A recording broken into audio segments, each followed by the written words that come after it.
Nintendo did indeed finally succumb to the market.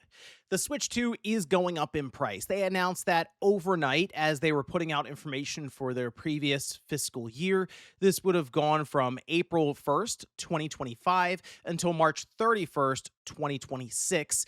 And while we got a lot of information around this, Nintendo also even gave us kind of an indication as to where we're sitting right now with the current memory crisis or the crunch with DRAM and how much they expect this to cost them and kind of leaning into why they were raising the price. But this didn't seem like too much of a surprise to everyone. However, I wanted to go over that as well as a bunch of other stuff from Nintendo's fiscal year report here today. So if you guys enjoy the video, hit the like button, subscribe if you're new. So let's head over here first. This is over on Nintendo's website with their corporate investor relations section, saying notice regarding price revisions for Nintendo products and services.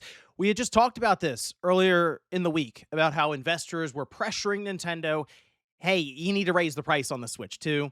And their stock was sliding badly with reports coming out from Bloomberg that this was something that was going to happen to hedge inflation, much like we see really all the other companies around them. It's kind of like Nintendo was they're trying really hard to keep the price on their Switch 2, I want to say affordable, but like approachable, I guess, is where we are now, just with the current climate of the pricing on game systems. It's crazy stuff where we are currently.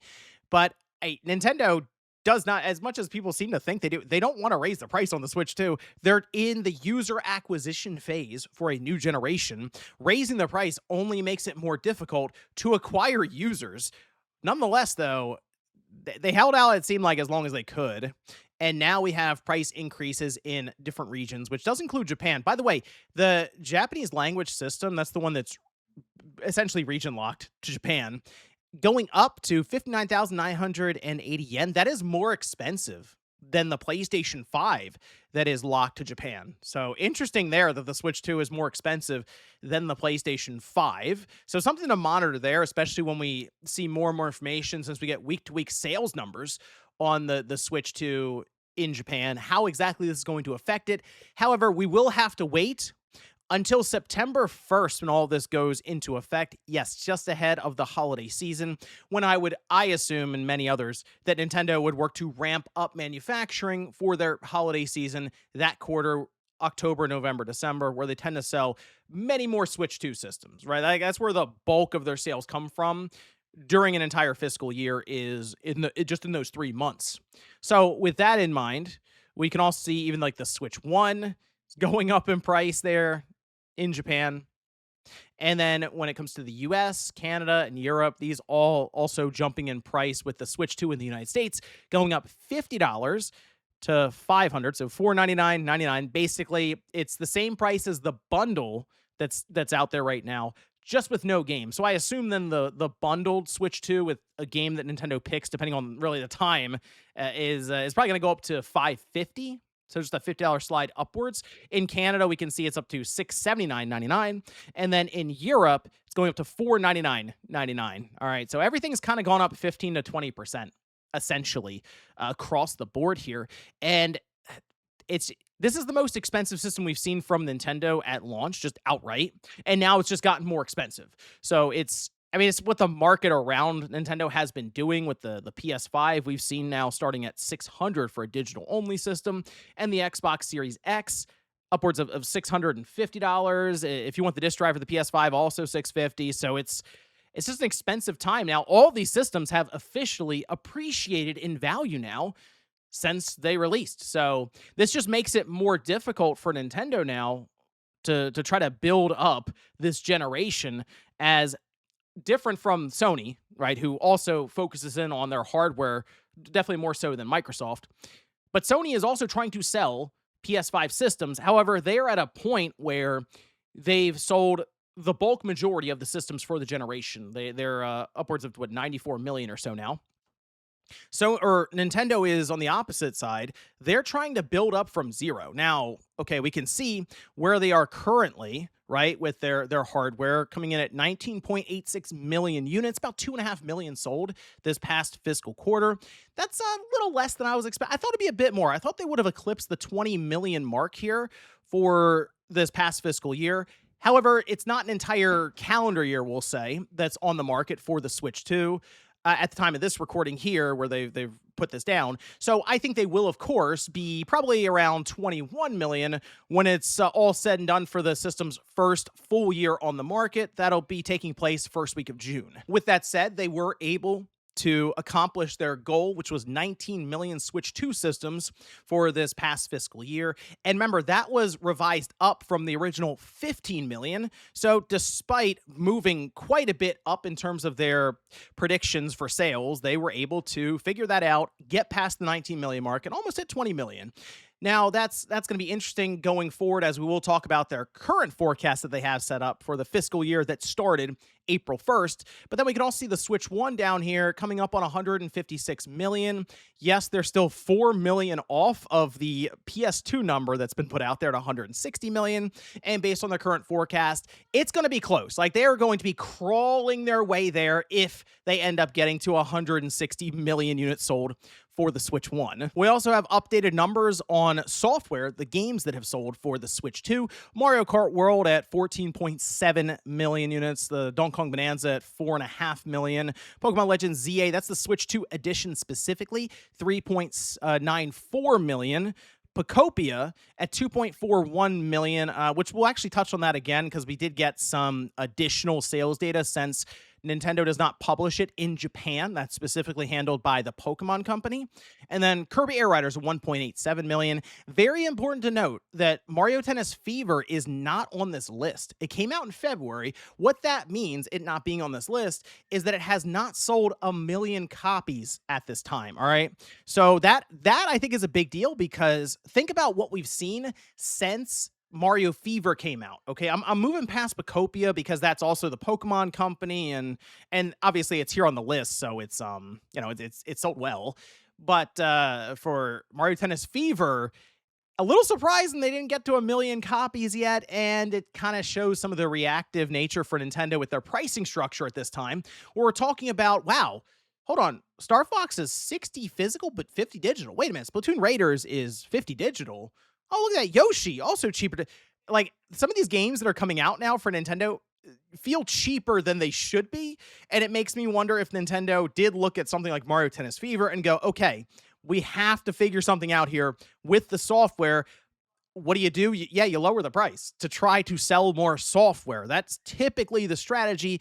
And we have Mario Tennis Fever being, I think, a pretty good baseline, showing them where the market's trending right now. Nintendo also put out their full financial results explanatory material here.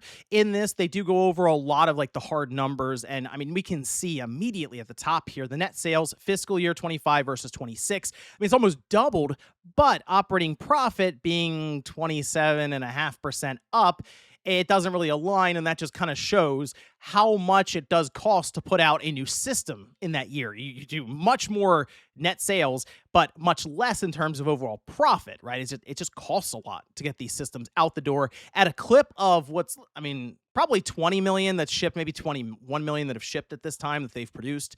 So it's, not easy to do that. But if we look through here, right, so we have the sales status of hardware and software sell-in, and they go over the drop-off, obviously, for the Switch. And now we have our baseline here for the Switch 2 to keep in mind, 19.86 million units, and the same when it comes to the software, okay?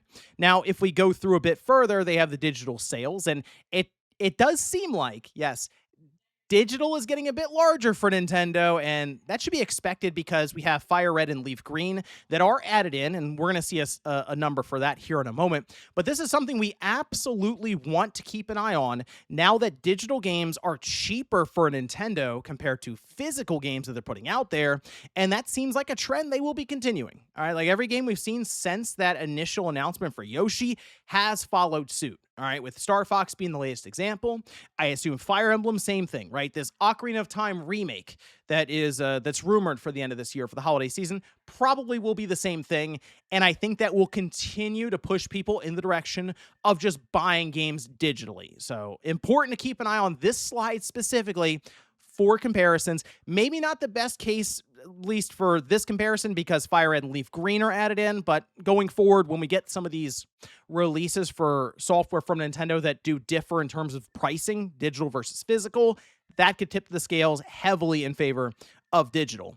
Now, I do want to jump ahead a little bit here, because while they go over ordinary profit, many other things, I wanted to jump down here to the consolidated financial forecast. This is important because we will also see how many Switch 2 systems they believe they will sell for the current fiscal year that we're in, all right? So while we see their ordinary profit, net sales, several other things that they are at this time forecasting, look right here. An impact of approximately 100 billion yen due to rising component costs, particularly for memory, and tariff measures have been factored in the cost of goods sold. All right, so 100 billion yen is $640 million or something when you convert it over. All right, if you divide that out by the number of systems, here's our price revision here, by the way, with Japan, do want to correct this, May 25th for Japan, okay? They have that written here. September 1st elsewhere, all right?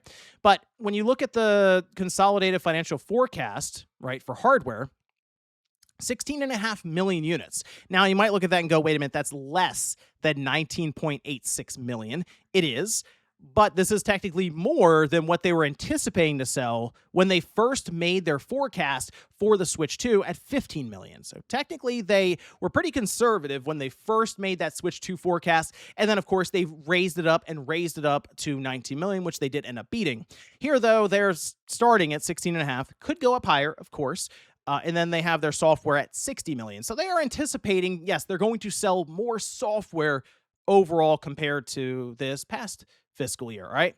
And the Switch 1, they about 2 million. So this is what I mean when I say they're going to crawl to 160 million. If they're going to get there, this would place them at like 158 million, just about. It's like, are they going to get there? It's going to be cutting it close, just completely. Now, for the Switch 2, this would put them at like 100 or 36 million.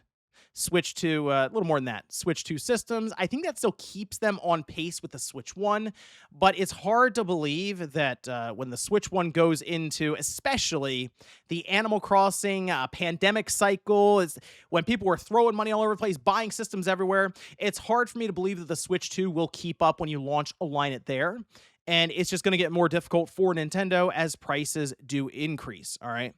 But if we take that amount, the 100 billion yen, 640 million or so, divide it by the 16.5 million units that are forecasted, yeah, it's about $40 per system. Now, it's not perfect in the sense that systems leading up to September 1st, or in the case of Japan, May 25th, will still be the same price they are now. So you can kind of look at it and backload that a bit and say, okay, that makes more sense now to raise it $50.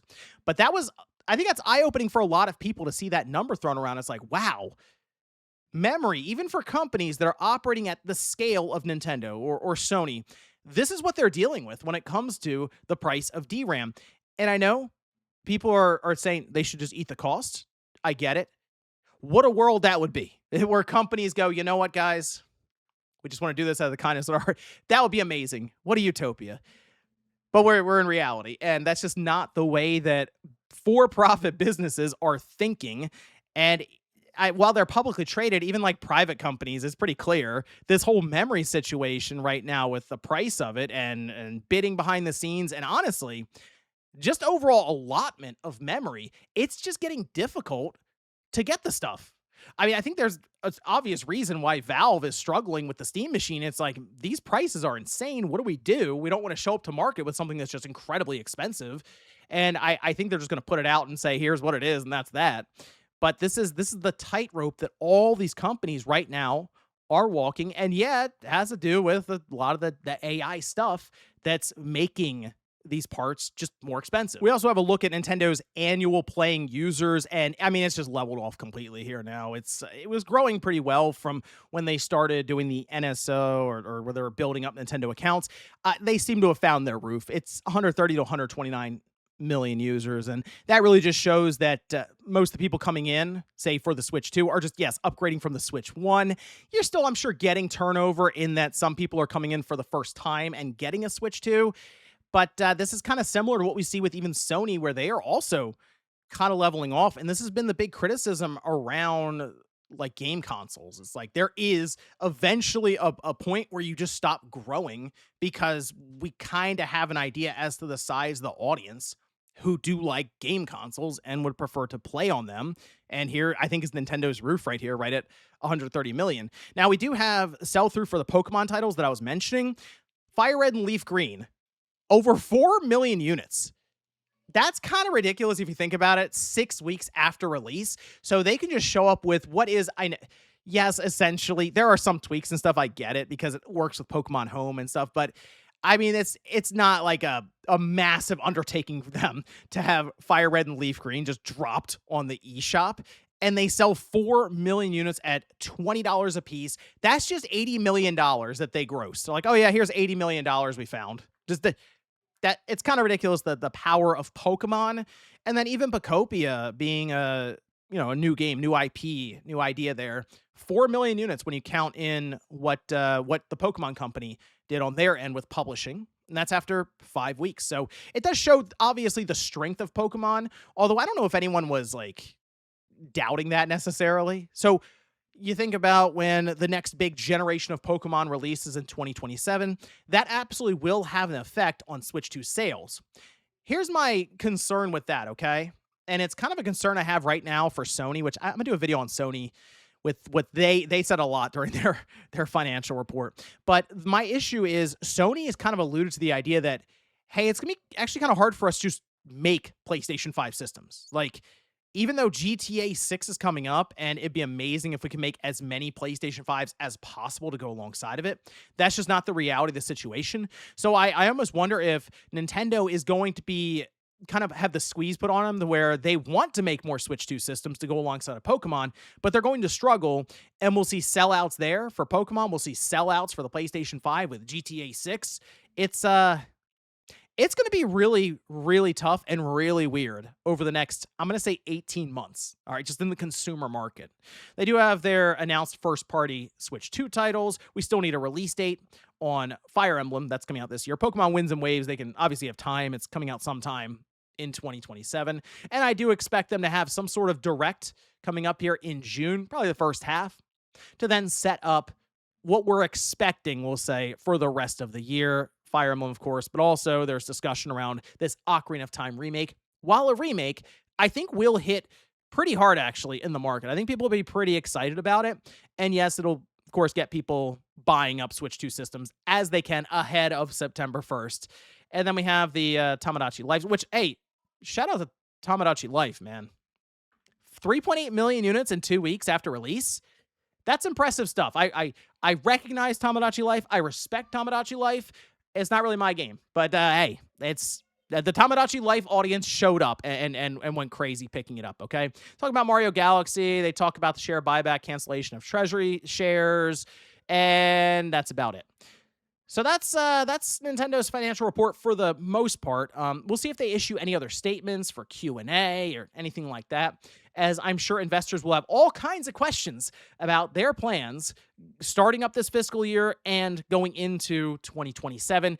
And there will be a lot of discussion, I'm sure, around part procurement, costs, and plans even outside of games.